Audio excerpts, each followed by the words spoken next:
সত্যি কেকটা নিয়ে কি হলো তুই একটু বল।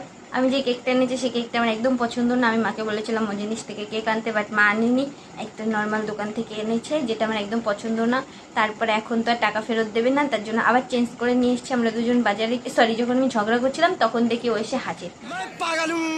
ও আবার দেখে আমার জন্য একটা কেক নিয়ে এসছে। চলো তোমাদের সেটাই দেখাবো। তারপর এখানে ডেকোরেশন করব, তারপর একটা ভিডিও শুট করবো। প্রি বার্থডে ভিডিও শুট হবে, যেটা কিনা বার্থডে এরও পরে ছাড়া হবে।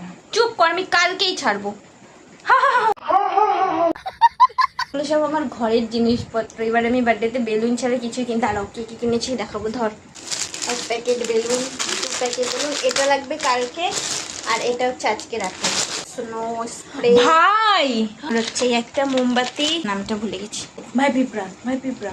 আরে বাইরে ফেল। কি করেছে আমার চুলগুলো কি এরম এরম এরম করে, দেখো কত জিনিস। আয় আয় আয় আয় কি আয়।